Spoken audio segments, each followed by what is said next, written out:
Welcome into Chickies and Pete's in South Philly. We've got Flyers hockey this afternoon.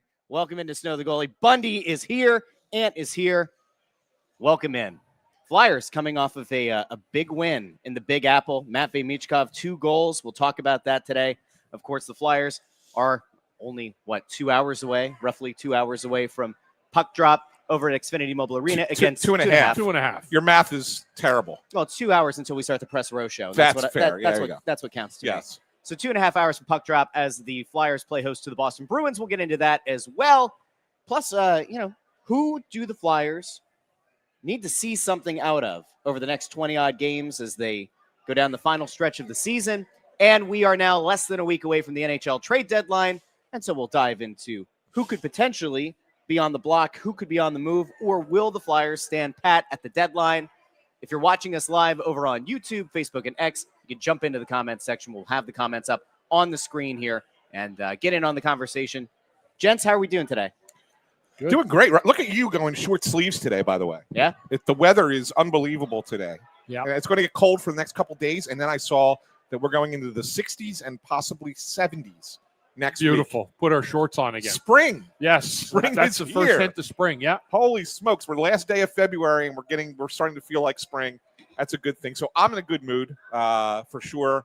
This is an interesting game today, Bundy. When you look at things, I know that most fans and even us, we recognize that any hope for the Flyers to make the playoffs is an incredible long shot at this point.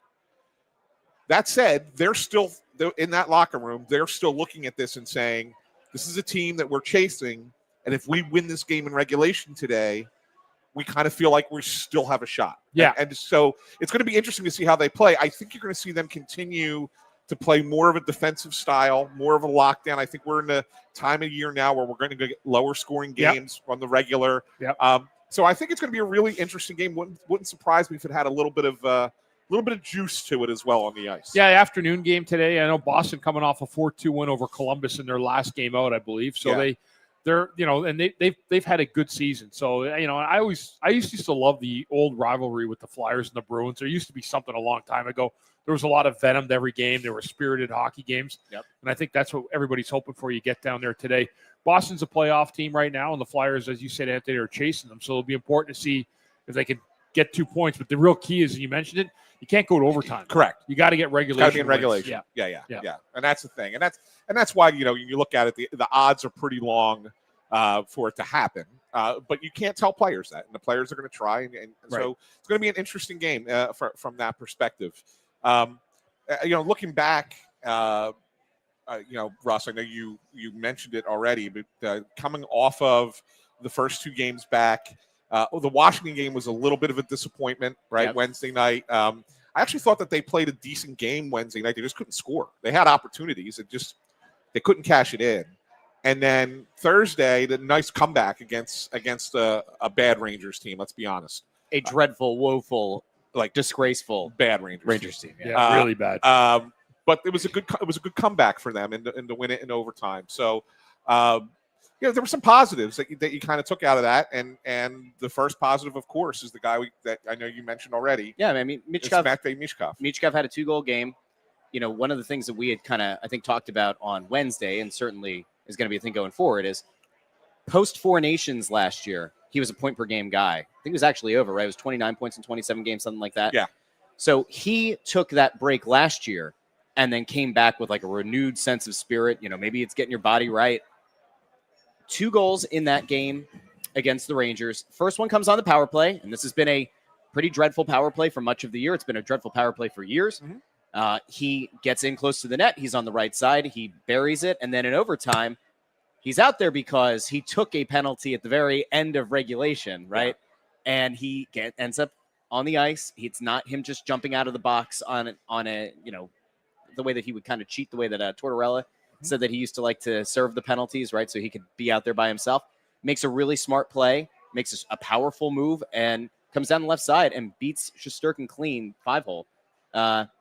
You got to take some positive away from that. Absolutely, you do. I mean, let's not sugarcoat what the Ranger situation was. I mean, they had their power play on the ice the entire period.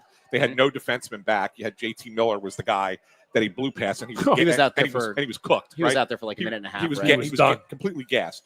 So it's you say made a power move. I mean, you could have made that power move. I could not have. Yeah, right. You could have. Let's not be crazy. You could have made that power move.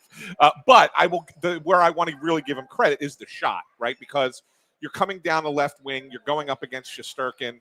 He held the puck long enough to make Shesterkin make a physical move first. And that opened up the 5-hole for him to slide it through. And to me, that was the smart play because he could have gotten antsy, right? He could have tried to shoot the puck sooner. He could have tried to do some kind of fancy move and maybe not been able to get the puck up over Shesterkin. But he timed it just right and was able to make the right move and get the goal. And that, to me, that was the more impressive play on that thing, not blowing past JT Miller, but really the shot that he took. Great shot, yeah. And I think Shesterkin wasn't ready for it. You're talking about the overtime goal, right? Yeah. I mean, he made such a quick play, and then he got that step on Miller. I mean, Miller was done. He was out there the whole time. And, I mean, if you ever talked off a guy who looked hungover in a game, that looked like a guy who was hungover from winning an Olympic gold. I mean, it really did. It just breathed hungover. Yeah. I'm JT Miller. I just won the gold. Yeah. And I've got a guy who's not the greatest fleet of feet in the world, just absolutely lasered by him. Yeah. But yeah, it was a nice goal. And Michkov, he's got to get around the net. Even the play where he took the penalty going into the overtime. Yeah. I like that play. Yeah. I like his thought process there of driving the net hard, making a play to the net. Unfortunately, fell into Shesterkin and it was a penalty call. But I liked this game the other day. We talk about players coming down the stretch. I mean, I think it's already been said. He's the most important player to find out exactly what he's got in these last 24 games. 25 games, whatever it is. I think it's 24 now. So, but for me, that's the guy you want to keep an eye on. And, whether or not last year he got a point a game, maybe it's, I don't know if it's because everything got ramped down when the Flyers were out of the playoffs. Yeah. Got more opportunities in situations that he wouldn't have played normally. That's a tougher look if you go a full year browse. If you see, you put him in these situations in November, he's still developing, still learning, still getting ahead of himself. But I think right now, though, you're going to be able to find spots to put him in those situations that you didn't put him in earlier in the year. And that's my thing for today, for this game against Boston, to me, it's all about the follow-up. That is a guy who, that shot in overtime, that's a decisive shot to go 5-hole on Shesterkin, right? That is a decisive play by a guy who, prior to the break, had probably not been feeling the greatest about his game. Now it's kind of on the coaching staff, at least in my mind, to make sure you're putting him in advantageous positions, get him to ride that wave of confidence, right? Because if you are to try to win games here, if you are to try to make that run, as unlikely as it probably is to try to make a playoff push, he's got to be the one that I think is a big part of how you get there. He's going to have to be probably your top goal scorer in order to get there. So I now look to, Tocchet said at postgame, and you can speak to this, said, he probably has gotten himself more opportunities going forward for overtime, and said that it was something they had kind of talked about over the break. And he said he was skating better. So now, it's kind of on top. Well, yeah, I mean, it's the reason Tocchet brings that up is that, they looked at it and said, hey, we what we've been doing in that overtime hasn't been working. So we got to try something different. Yeah. And whatever that something different is, it is. Go to the guy who had multiple overtime winners last year. Yeah. But I mean, why that they don't go to him in overtime. We've already been through that. But now you're kind of sitting there saying, well, if he makes a mistake now, it's not going to be any worse than what it's been. Right. So I guess that's the rationale. We don't want him to make those mistakes. We don't want him turning over the puck or holding onto the puck too long. They've got plenty of guys who are capable of doing that. But the point is that that's what I'm saying. It's gotten to the point where it doesn't matter if it's him that's doing that or another player that makes that mistake. It doesn't ultimately matter in that space. So that's why you may see him. I don't think all of a sudden you're going to start to see Michkov get 3 out of the 5 minutes in overtime either. No, probably not. But I do think you might see him get an extra shift or so in an overtime period if it gets to that point. I think the question really does become, does Tocchet continue to go with just say this game goes to overtime today? Yeah. Are we looking at a scenario where Michkov gets in there in the final minute of the overtime?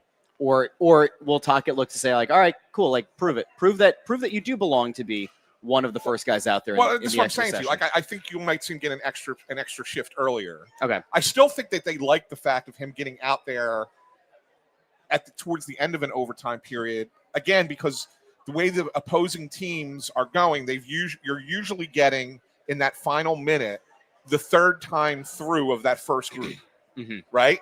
And so getting Michkov out there against them with fresher legs, you feel like you're giving yourself an advantage in that final minute. Mm-hmm. I just think that you might see him go sooner now.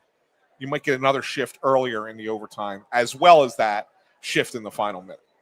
I like the idea of going for the kill early in the overtime. Well, That's just me. Of course you do. I do. I mean, everybody does. I get it. But when you say go for the kill, I mean, you act like this guy's going to go out there and just be an automatic. I'm just saying, I'd rather see you send probably your top potential goal scorer go out there early in the overtime, get possession, and get the job done. He's not your top goal scorer. I think he is the guy who has the top goal scoring potential on the team by far. Yeah, I mean, the potential's there. He did it the other day, but he hasn't been the guy that's been doing it all year. He's got 15 goals on the season. So, right. Yeah. So I think they're going to ride the hot hand. And really, like, when you see the 3-on-3, it is about speed and pace. And possession. And possession. And, and I think the possession part's been fine for him lately. Yeah. But the speed thing is still an issue. Yeah. It absolutely is, especially when you get to 3-on-3. It's what it comes down to, ultimately. But I mean, I think you're going to see more opportunities for him. I'm not trying to take anything away. I think these last two games, you said you want to see how things build. I think he's built the last two games. I think that the game against Washington, I thought he had a good game against Washington. He had a secondary assist on the one goal, but it was a nice play. And I thought that line was actually decent, had some opportunities. Logan Thompson makes a nice save on Michkov in that game. He doesn't actually score otherwise, but I thought he had a decent game. And then, of course, he goes out, gets 2 goals against the Rangers. Could have had a hat trick. Shesterkin made that one save on him on that cross-ice pass from Bobby. I think it was Bobby Brink that made the pass, right? Yep. Really great play. So we could have had a hat trick in that game. So that built off of Wednesday's game. So you want to see there be building. There are still mistakes happening. And I know everybody wants to say, don't point out the mistakes when he has a good game. Well, that's fine. We cannot point out the mistakes, and I'm not going to sit here and get into them specifically, but you got to understand that some of them are chronic and they need to be addressed internally. Maybe we don't talk about them, and maybe we don't make a big deal out of them.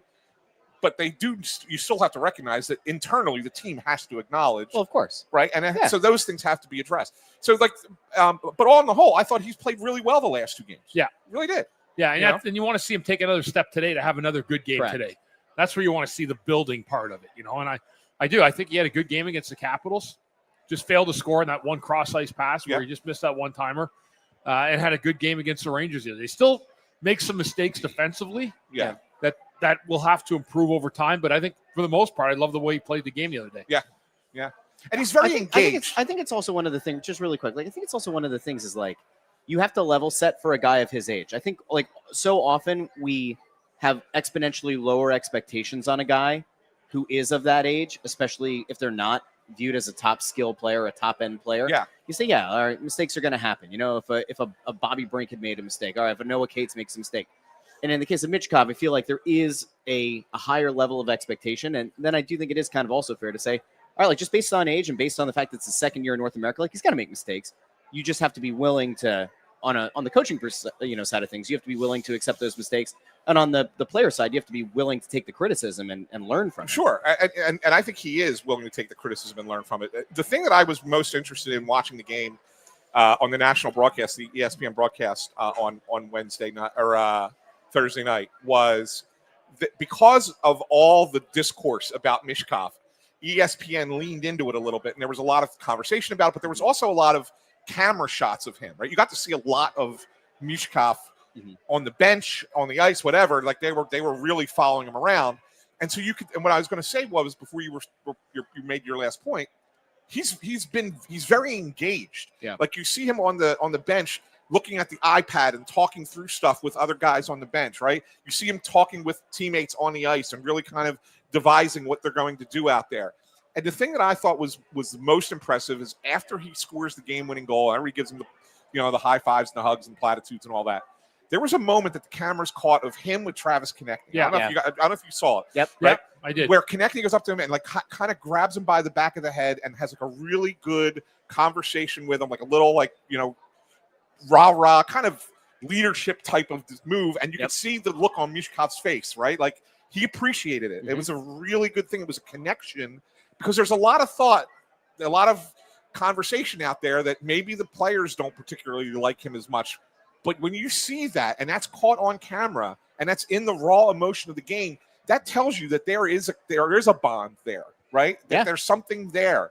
And that's why the Flyers are bullish about this, and that they're not, that they're not going to just shove him aside or mistreat him in that regard. I think that you're seeing good on Konechny, but really I was more impressed by the way Michkov responded to it.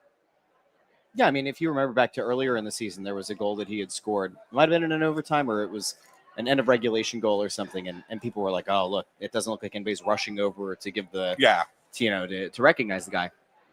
Listen, I think that obviously these guys are smart enough to realize, again, if they're going to have success down the line, like he's got to be a big part of it. Yeah, he has to. And so here's the it's not even a pushback. It's if you want to live in the world where he messed up going into the season, acknowledged it, cool. Yeah. Teammates might have been frustrated with him. He's not performing. They maybe are frustrated. They're holding that. You go away for a little bit with this break, this Olympic break. He works hard. He comes back. He looks significantly better. Tocchet said he's skating better. Now he's performing. Maybe that was kind of like on his end, it's like a mea culpa. And then on the team side, maybe his teammates look at him and go, all right, like we're gonna give him another chance. Yeah, reset. It's a reset. Yeah, it's a reset. It's a total reset. Yeah. And that's a good thing. That's absolutely a good thing. And hopefully for them, that continues to blossom in that regard. Yeah. Because then that would be a good thing. I wrote a story yesterday, guys. Tell me if you think I'm crazy on this. My theory is that one day, now I'm not saying when in the future, but one day in the future, we're going to look back at the discourse around Matvei Michkov this year, all the crazy conversation about him and the Flyers and how they're handling him and everything else, and we're just going to laugh at it. That's the hope. That's what I believe. Yeah, okay. I believe we will one day look back at this year and just kind of laugh it off. Like, do you remember all that craziness that we were going through back in 25, 26? Like, how crazy that was? Like, I believe that that's going to be the case. Okay. I don't know yet. I don't know yet. I liked some of the times he goes, but I want to see it on a consistent level and I'm not over saying, a period of time. I'm not saying he even has to be a superstar for us to laugh at it. What I mean is he's going to be a consistent contributor to this team. He's going to be a regular. He's going to be, part of the core, playing a decent brand of hockey. Right. Once he's learned the game and he's a veteran player. Even if he's not a superstar, I think we're going to look back at it and say, yeah, that was kind of crazy that year. Like, what was everybody getting all worked up about? Like, I really do. Like, that's what I honestly believe. Regardless of the only way I'm wrong is if he turns out to be a disaster or he gets moved to another team and he becomes a success somewhere else. That's the much bigger concern. Yeah, but I don't see that. Well, I don't see that happening. Anthony's got his positive in him today. I like that. Sure. Yeah. Yeah. Okay. And I'm with you. And that's my hope for him too. Yeah. That's that we do look back and laugh at this. That's what I hope. Here's actually the best version of this, right? Is 3 years from now, they've added a couple more pieces, hopefully higher end pieces. Great. And they are a perennial playoff team, and it feels like they're a piece away from making a cup run, like that kind of thing. Yeah. And we look back on this, and maybe the coach is here, right? Maybe he's still in year like 4 or 5 or whatever the deal. And we say, yeah, it's pretty crazy how you you kind of seem like a buffoon with some of your choices there, but it did end up working out, and everyone can laugh together if you want to have that part of it. The other version of it is, if we're looking at this years from now and it doesn't work out with Tocchet and Michkov reaches superstar status or close to it, then you're like, well, I don't know if the fans would look back on it and laugh. I think it'd be like, well, see, we feel vindicated. I don't know. Yeah. The ultimate thing is you want to make sure that however bad things got at one point this year, you want to make sure that that doesn't have a lasting effect on the player. You don't want the player in all of this to feel as though he was abandoned by the organization, because that's where those seeds start getting planted now.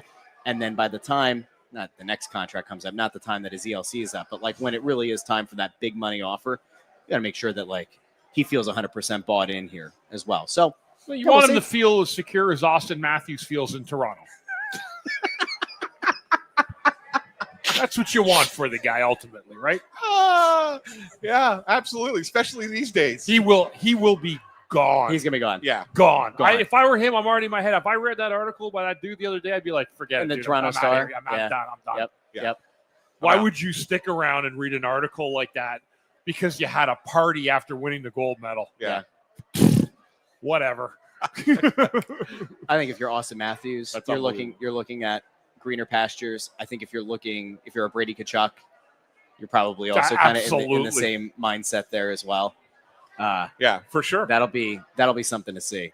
Hey, don't forget, guys. I got criticized for saying you don't know who the players are, but eventually, star quality players become available. Yeah, I could see these two being those star quality players becoming available a lot sooner than.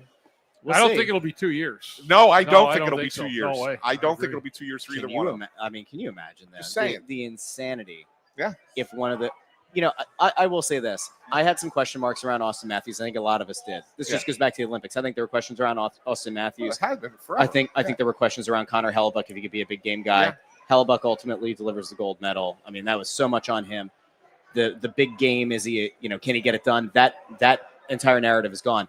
Austin Matthews, now you look at it and you go, all right, like in the gold medal game, like he didn't rack up points, but he did a hell of a job defensively. It was a really good defense. And those players wanted him to be the captain.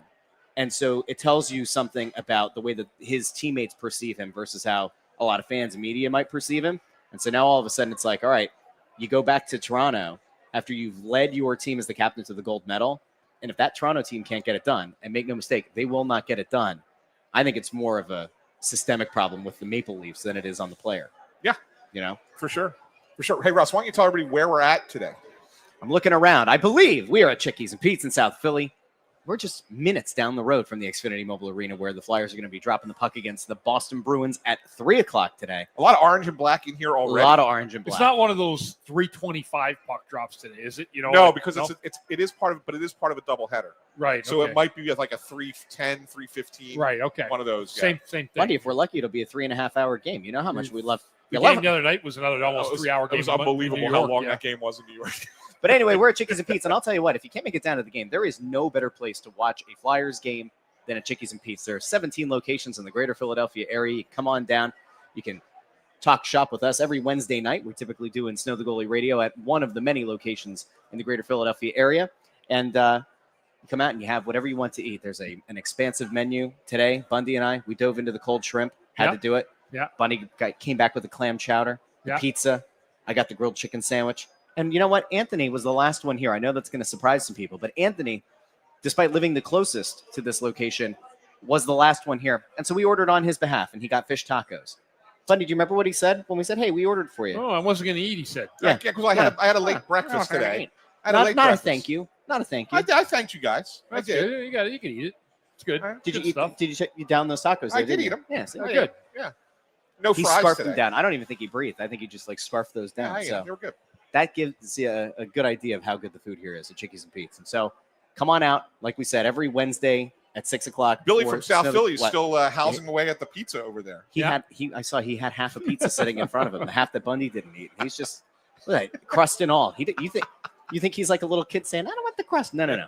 Billy from South Philly. He's a crust aficionado. Yes, so he is. Anyway, come on out to Chickies and Pete's. Again, the best place you can possibly be to watch a game. TVs everywhere. Expansive menu. Great time. Great atmosphere.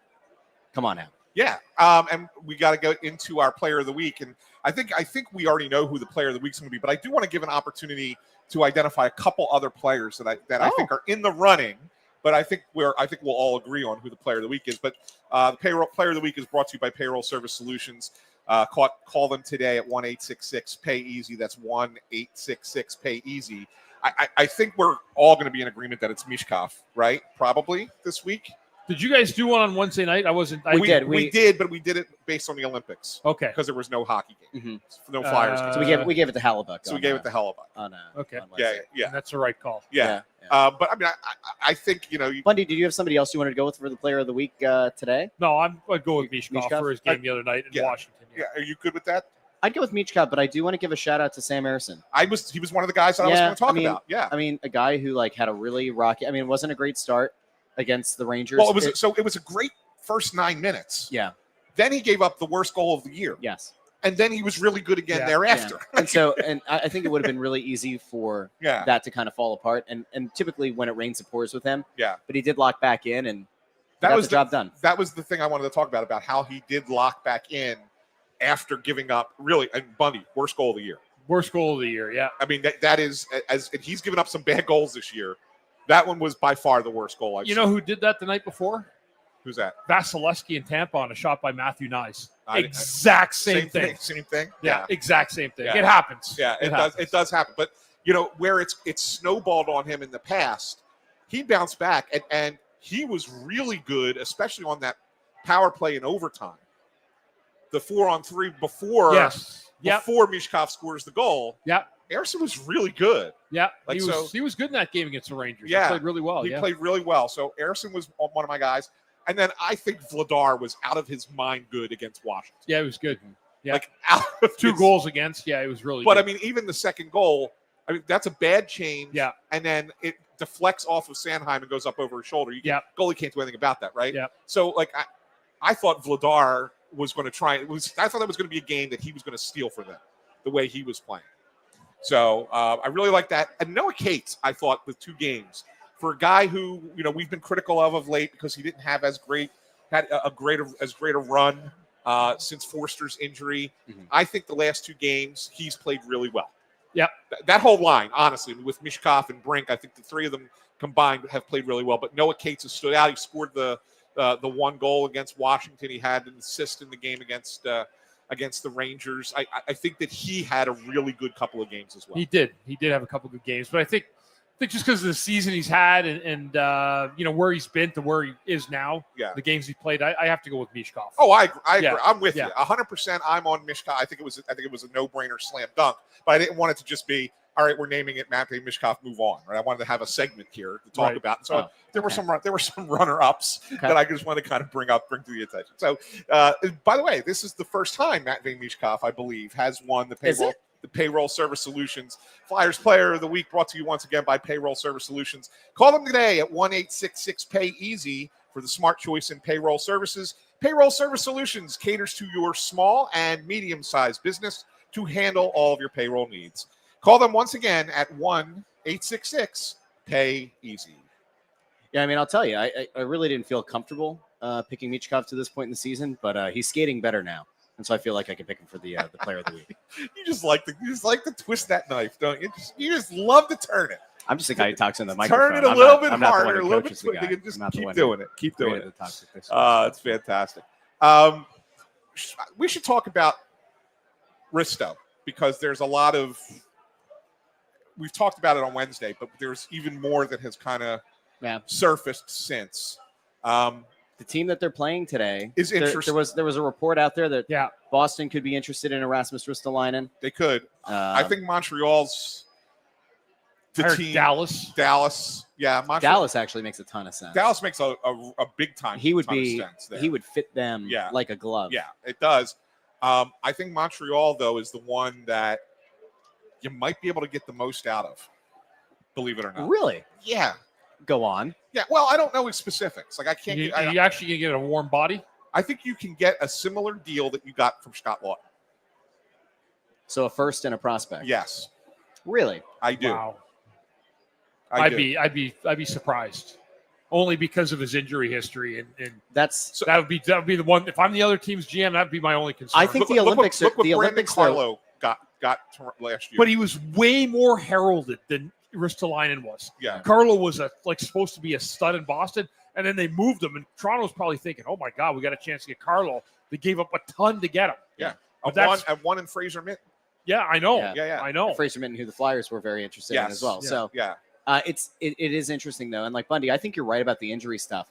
The way that Risto played in the Olympics, though, it's always funny to me. Like hockey executives are so fickle. And like you could absolutely present to them, Risto, back-to-back years, close to the trade deadline, has been hurt and unavailable for trade. Like, you're right. In theory, if you're an executive, you should be like, I'm not going to give up a lot for that. And there's only another year remaining on the contract. Like, do you really want to deal that much? And at the same time, because of how he played on the biggest stage at the Olympics, now all of a sudden you're like, all right, conceptually, we've never gotten to see playoff Risto, but you got to see Olympic Risto, and it looked pretty damn good. Is there a scenario where he stays? Yes. Okay. I do think that there is a scenario where, like, I think Briere has basically told teams it has to be at least this or we're not moving it. Right. Right. And so I think that that's it, because you still have another year where you can trade that Rasmus Ristolainen. Yeah. Right. Like, you still have time. You still gives you a little bit more time to get, Oliver Bonk still playing in the minors. Don't have to rush him up to the NHL to be the replacement for Risto. Like, I think that that's kind of the way you look at it. And so you could hold on to him if you don't get the price that you want. But I look at it and say exactly what Russ has just said. He's been injured. He has a propensity to get injured. And he just played an excellent, excellent tournament in the Olympics, which is the closest thing that you can say to what the Stanley Cup playoffs are going to be like. Yep. And when you saw the way he played and how he handled those games against the best players in the world, and go, oh yeah, that's a guy I want on my blue line.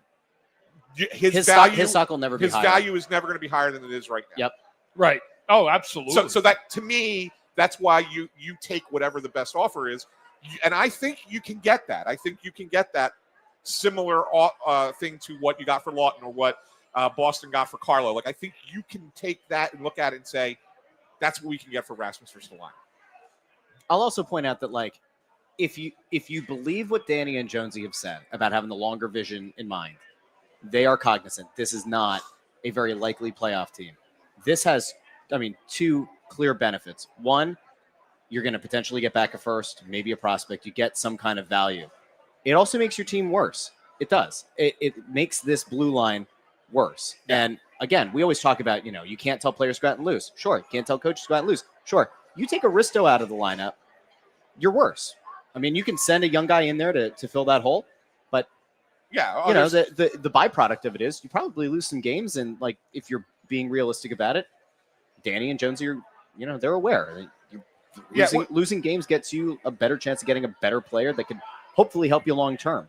Yeah, for sure. So it actually kind of it helps you on multiple fronts if you can move him. If you hang on him into the offseason, I'm not sure that, like, a draft day trade works. And then you're talking about a trade in the season. We always talk about how it doesn't really happen in the fall. The one thing about the offseason is you have a lot more teams interested than you do right now. In the offseason. Yeah. That's the one advantage. Yeah. And I think that there is something but to be I think said you for can the take, I think teams, you can take advantage of the desperation of teams correct. right now. If the teams that believe they are buyers, the teams that believe they want to, that they think, like, especially in the Eastern Conference, I think the Eastern Conference is largely so wide open that you could probably use a team's desperation. I wouldn't say it's that wide open. I think it's like somewhat open. The Tampa, Carolina are head and shoulders, and then Florida's, if they get in, right? Florida's not getting in. I don't think they're going to get in, but if they get in and they're healthy, they could be a problem. But otherwise, it's two teams. It's two teams, and then it's everybody else, and then it's six other teams. Yeah, but that want to sell themselves on the idea that if we get in there, we can give one of those teams a run, or maybe one gets upset in the first round. Yeah, and they sell themselves on the idea this might be the best chance to make a cup run for some of those squads. You can use that to your advantage, hopefully. Yeah, well, you hope. You do hope, and then even out west. It's to me, it's Colorado, Dallas, and a step down to Minnesota, and then everybody else. Like, I think it's the same kind of thing. Like Minnesota, Vegas, I think are probably in that same realm, and then everybody else out west too. I really do think that this is there are teams that are separated themselves from everybody else in my mind.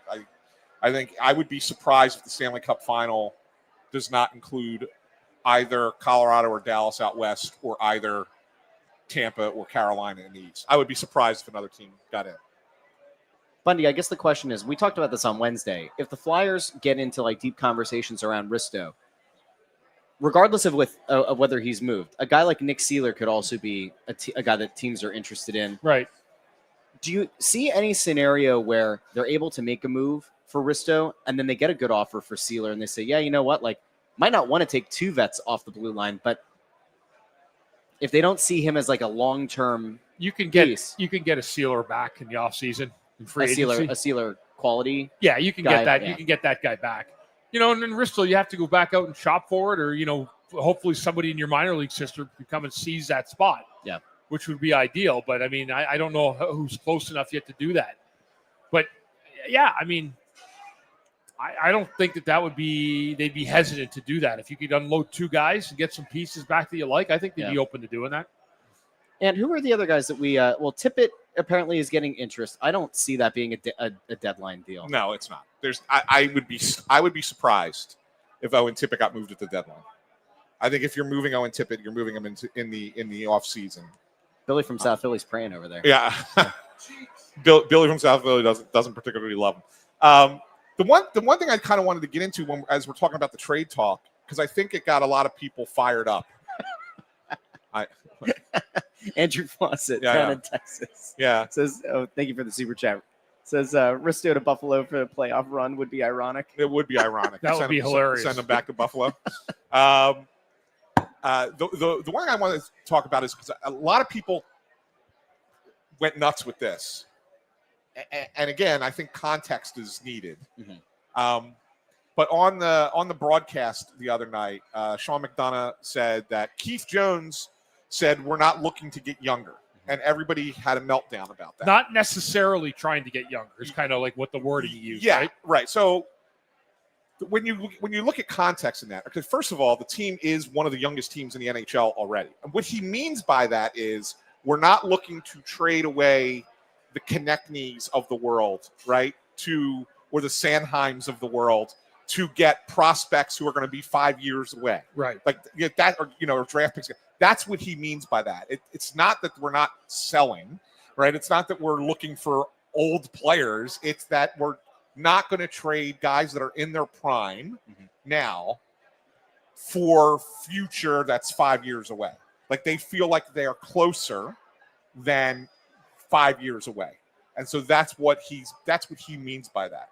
So I think there's also a realization there that if they were going to make those moves, they're 2 years too late on it. The problem is, though, Anthony, that's been the same core. We've talked about this I get it. And over and over again. No, but so at some point you got to say, what are we doing here? Well, that's that. So in other words, that doesn't mean that they're not tradable commodities, right? But they are not trading them and looking to get prospects and draft picks for them. If you're going to trade a Travis Konechny or a Travis Sanheim, which I do not think they're going to do. Right. I don't think it's happening. Let me just put it out there. I don't think they're going to do that. But if you are going to trade that type of player, you are looking for some help immediately. They're looking for something to make the team better right now, not something to make the team better 5 years. That would be like try to trade a Konechny or a Sanheim to try to get a center back.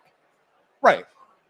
That would be the way that it would make sense. That's a different because they want to double down on the glut of wings they have, the young wings, and they realize that. Correct. Yeah. Correct. Right. So that's the that's the context behind what Jonesy said, and not necessarily that we're past trading for prospects. Like that's not exactly what it was, how it was meant. Should McDonough have given a little bit more perspective to that? I think so, but it's when you're the play-by-play guy in the middle, it's kind of hard to give all that detail. But that's kind of what it was. So I think that there was a little bit of unnecessary overreaction. I mean, listen, to the comment. The thing that I think is fair to be critical of, and like this is the same thing that's been said a bunch of times, is like I do think that there was a time to do those moves. I think it was the first year that Danny and Jonesy were together.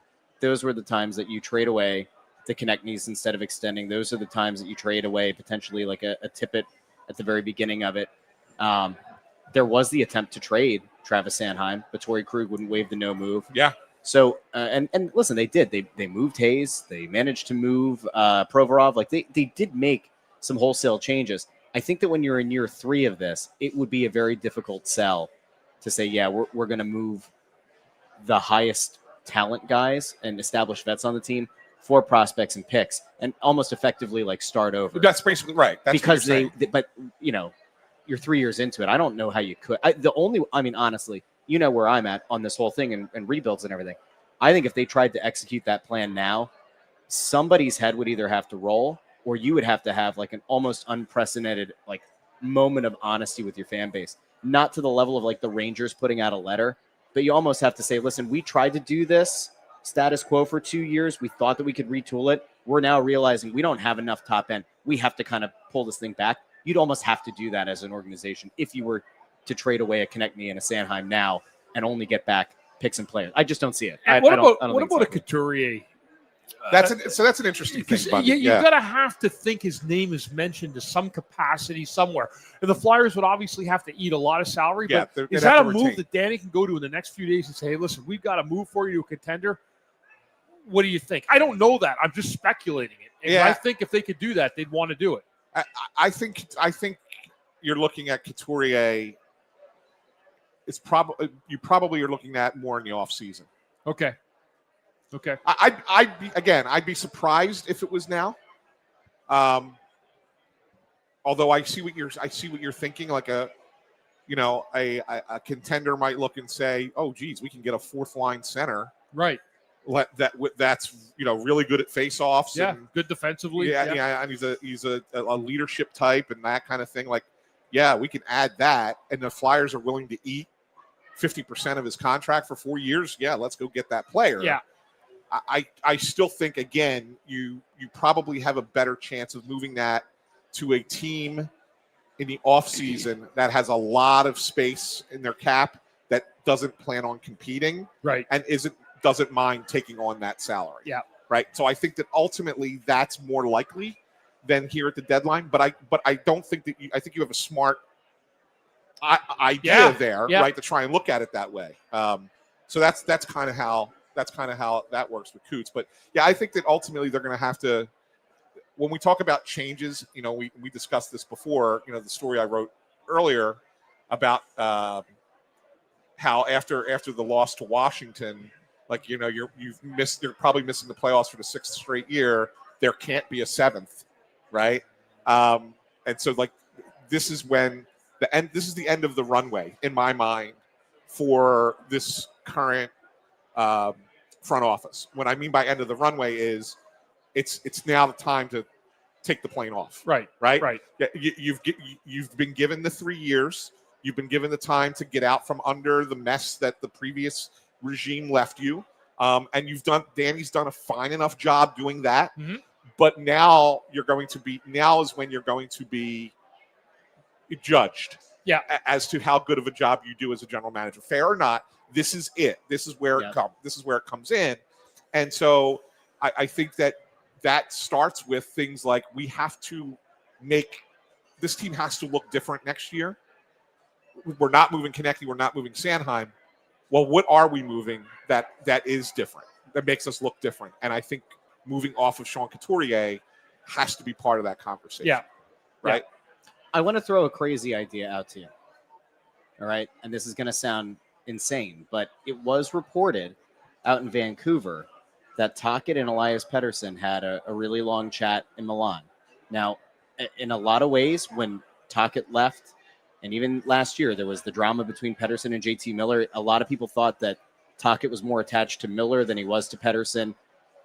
I'm not saying it's a great idea. I'm not saying it's something that the Flyers should 100% be in on. But if those two are on the same page, if Tocchet and Pettersson, that conversation maybe follows, if they have kind of mended fences, and this team desperately needs a center, and Pettersson hasn't performed particularly well for Vancouver, they might be looking to move off of a contract. I'm not saying it's part of a Couturier move, but like in terms of cap hit, it sort of makes some sense.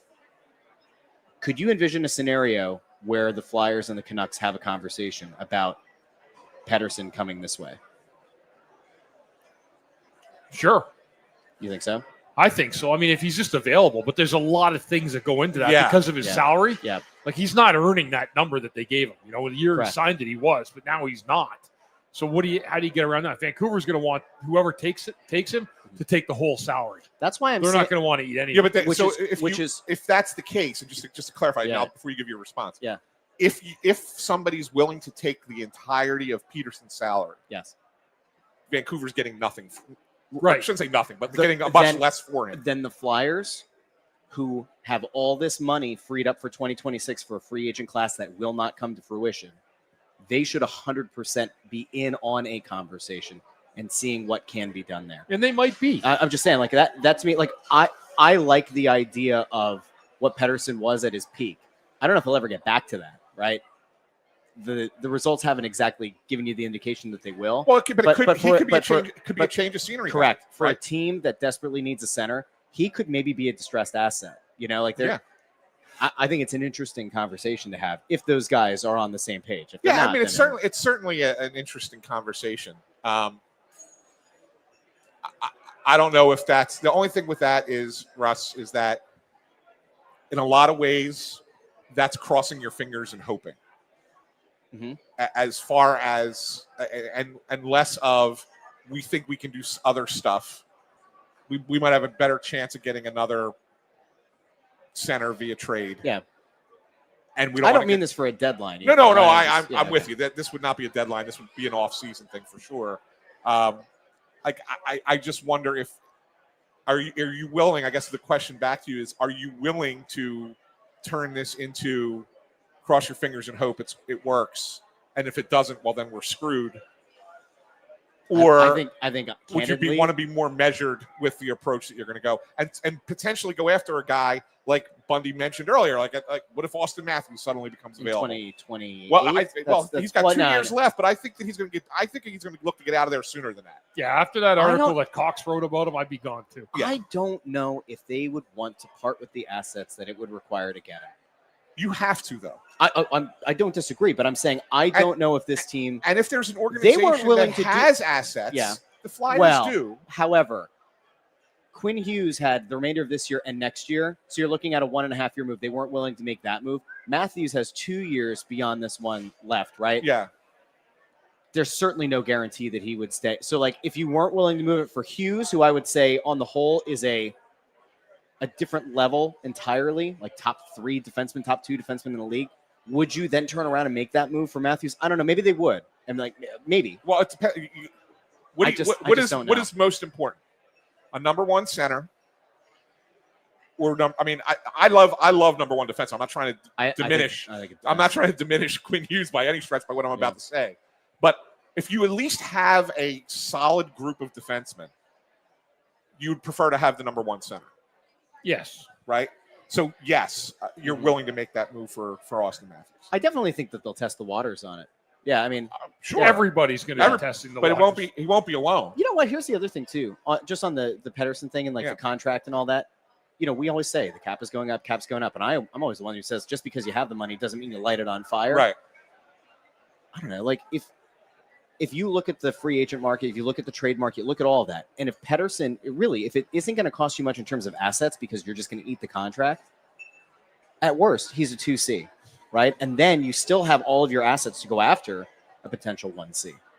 I'm just throwing it out there. Again, I'm not saying that they should. I'm just saying, it's certainly an interesting conversation, Yeah. I don't think it's a crazy suggestion. I just think that it's a lot more complicated than maybe it seems on the surface. Sure. That's all. Yeah. So, all right, well, we got about 10 minutes left here, guys. Why don't you remind the people where we're at? We are at Chickies and Pete's, South Philadelphia, the hallmark of this fine operation, right? They have more than 17 locations around the Philadelphia vicinity. And where are we at next week? I don't know.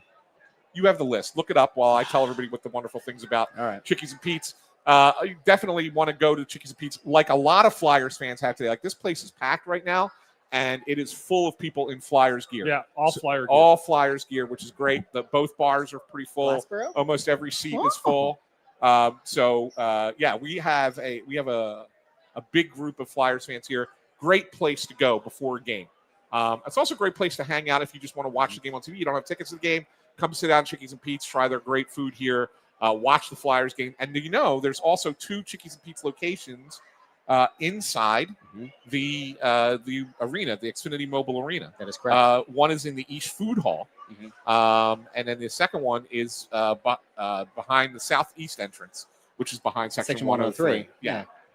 So we're in Glassboro next week. We're in Glassboro. Glassboro, New Jersey. A great location down there. So we'll be down in Glassboro on Wednesday. The week after that, I think we're a little bit TBD because you and I are both out of town. Yeah, that one's getting moved. We just don't know where yet. Okay. Yeah, that one's not going to be on Wednesday. Good. Okay. Yes, that will be. So Glassboro, New Jersey, this upcoming Wednesday. Yes, come on out, and then we'll let you know on the following week. But yeah, Chickies and Pete's, definitely check them out. And go, if you don't know about their menu, go to chickiesandpete's.com to find out all about the great stuff that you can get here at Chickies and Pete's. Yeah, here, let me read off the list. We're in Glassboro. Then the 11th is the one that we're probably going to move. The following week, we're in Northeast Philly, then Parks Casino, Marlton, Drexel Hill. We're going to wrap up the season in Warrington. Oh, okay. There you If go. you didn't know. Now you know. Now you know. You didn't know, Andy. now you know. Yeah. Yeah, so. It is kind of crazy to think, like, the season it's starting to Winding wind down. Feels like 2 weeks ago the Flyers are playing Florida. Yeah. I was down at the opener. Yep. Because I was doing Ice Wars. I felt like it was 2 weeks ago. It's crazy. It It's really insane. is. I have to say, though, I really do like the break. I liked the Four Nations break last year. Yeah. I really Well, like that the was Olympic. that was I- much If you got shorter. little kids, you love it. Yeah. I do, yeah. Like it was nice to be able to kind of have a little bit of a take your breath kind of thing. So anyway, I guess we can focus on a couple of other things. We talked about the biggest trade targets out there, right? We talked about the Ristos of the world, potential of a Sealer getting moved. Tippett, we seem to think is going to be an off-season sort of potential look.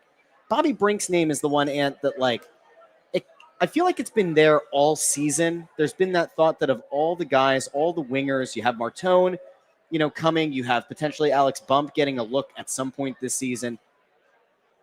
Brink doesn't have a contract that's going to be difficult to move. He's a good player. I like him. I think a lot of people do. But is he a guy that you think is more likely to be moved at the deadline? Do you think it's a greater than zero chance? At the deadline, again, a deadline, I don't think it's a deadline because I don't look at Bobby Brink as a deadline needle mover for a contender. Okay. But I look at Bobby Brink as a guy who other teams would like to add to their lineup going forward. So I look at Bobby Brink as an off-season trade. Again, we keep talking about this.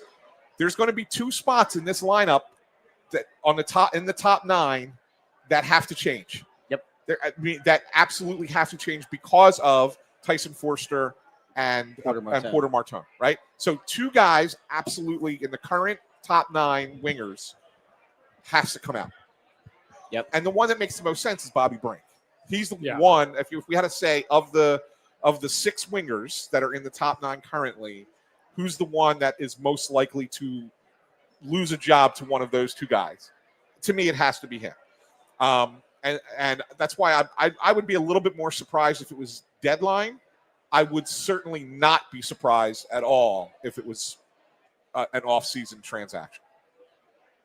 Just because there's no again, I have a harder time coming up with the second guy. We talk about Owen Tippett. That's a possibility, but I'm not 100% certain that that's the guy.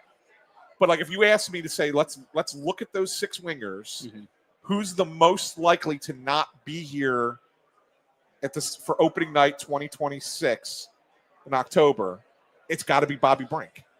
It's got to be. I know that there have been injury issues, and I know the team is really high on him. But if you're looking to make that move for a 1C or for a top defenseman, do the Flyers, in the midst of looking at this glut, and if, say, they try to trade a Tippett in the offseason and there are no suitors, do they potentially look at including a Forster in a trade package for a guy that is a really high-end player at one of their biggest positions of need? You would have to be a star quality player. Yeah. That's the level it has to be. You would have to go above and beyond. It would have to be top of the league kind of player. Yeah. Then yes, but only in that case. You're not looking to move Forster for. I know everybody wants to trade for what's the name from St. Thomas. Louis? Yeah, Thomas or Kyrou? Yeah, well, Thomas more. Robert Thomas. Robert Thomas. Yeah. Everybody's on this Robert Thomas bandwagon, right? I don't get it. Which I don't. A good player, really good player. Not the player that you are willing to give up a lot of assets for, in my mind. Yeah. If it's that level of player, you're not moving Tyson Forster. You're not. Okay. But if it's Austin Matthews, Well, then of course. then you are. Yeah. Right. But that's why I kind of wonder. that's the I don't difference. think they would actively look to move Forster, but I think that if you're deep in negotiations and it's Martone or Forster, I don't know which way they go. And I don't know. Well, you're probably holding on to Martone just because. Yeah. But that's what I'm He's saying. got so much promise, For right? as much as we look at it as these guys all being established and, you're not wanting to move any of them, I think the right guy becomes available in a trade and all bets are off at that point. Yeah. Yeah. So No, it's good. it's an interesting thing. By the way, have you heard anything positive coming out of Junior around Lachenko or Nesbitt of late? Nesbitt had a great shootout goal the other night. Did you I know. see that? I read Luchenko's got like 13 points in his last 8 games. Yeah. Something So like that. I'm just wondering, like, He's still not shooting enough. I mean, just if we're gonna be flat out honest, hockey Ben Simmons. like he's just not shooting the puck enough. Mhm.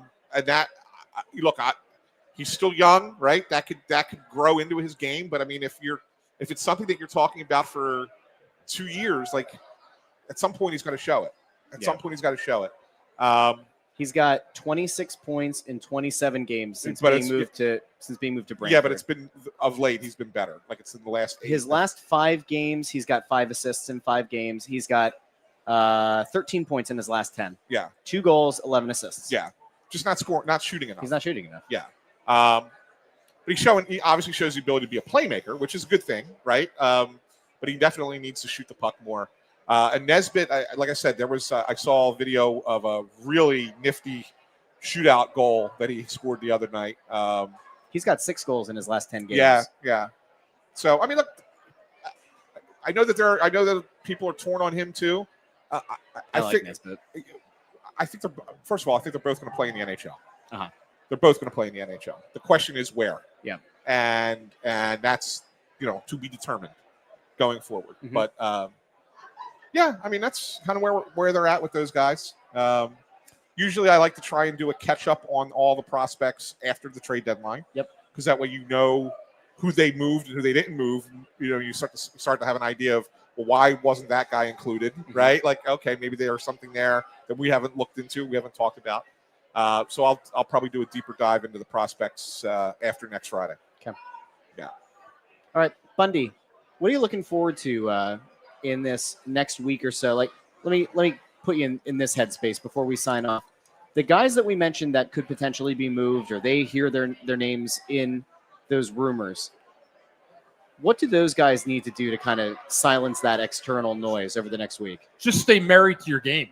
Just stay in the moment. Don't think about anything else. Play your game for your team, and don't worry about the noise on the outside. Whatever's going to happen, it's out of your control anyway. Is there anything that the other guys in the locker room can do to help those guys to not be as focused on it? Yeah, just be a good teammate, Mm-hmm. Just give them a pat on the back. Let them know, like, you're here with us. We got your back. Hopefully nothing happens. Yeah. A lot of it's just rumors. You talk to guys, through it. So I've been on both sides of it where I've helped guys that have heard it or were nervous at the deadline, and I've been a guy that was nervous at the deadline myself. So, and I wasn't expecting to get traded. I finally got traded, but it didn't bother me at all. You just got to keep playing. That's what your job is. You have a day job and a night job, whatever it is. If you have a game day or a game at night, and that's your responsibilities to your team that you're playing for. That's it. One last thing I have for you guys is obviously Vladar's back in net tonight. Mm-hmm. But next week, coming up, the games are a little bit spread out. Do you think they stick with Vladar for a run of games here? They might.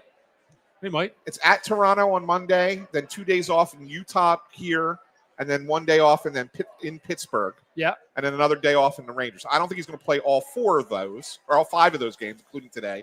But I do think he plays 4 out of 5, and I would bet. How many is it until the deadline? Deadline's next Friday. 3. So does that include today? Includes today. Boston, Toronto, Utah. I'd play Erson both games leading up to the deadline, and then I'd give Edmonton a call. Erson goes out and has 2 strong. He can't be worse than Jari. You see Jari get yanked the other day? He got smoked again. Goodness It's gracious. amazing to me that team cannot find a goalie. No, nobody. It's unbelievable. If they even had replacement level goalie, they'd be a Stanley Cup team. 100%. 100%. Yeah. And probably the favorite by far. Yeah. And yet, they did the Spider-Man meme pointing at each other. Yeah. Right? Yeah. Skinner for Jari. I mean, what a disaster. Yeah. Oh, yeah. But no better way to piss off your star in Connor McDavid. Yeah, I think Erson will get 1 game. But I think out of that stretch, you're probably seeing Vladar 4 out of 5. Okay. It's my guess. Yeah, and I'm with you on that. I think that's a possibility. I just don't know which one, but Yeah. I think you're going to see he'll get 1. All right, well, guys, great conversation today. Yeah. conversation doesn't end on a Saturday. Now, if you're listening after the fact in the podcast feed, you get this show. But those of you who are watching live, we are about to run down the road. Anthony and I are going to sprint from here. Bundy does not have to sprint. I hear we may have a couple special guests pregame. I don't know anything about it, so that's I literally just I've been sitting here texting about it. Good God. Okay, well, anybody of note? Of note. Yeah. Well, if it is of note, then you should tell people. They're not 100% confirmed, so I don't want to say anything yet. All right, so according to Anthony, we may or may not have some people. We start at 2:30 over at Xfinity Mobile Arena for the Press Row Show. 1 hour. You can find that over on YouTube, Facebook, and X. Big thank you to everybody who tuned in. Don't forget, you can find the show also in the podcast feed on Apple Podcasts, Spotify, Pandora, Amazon Music, wherever you get your podcasts. For Bundy, for Ant, I'm Russ. Thanks for checking out Snow the Goalie here at Chickie's and Pete's in South Philly. We'll talk to each and every one of you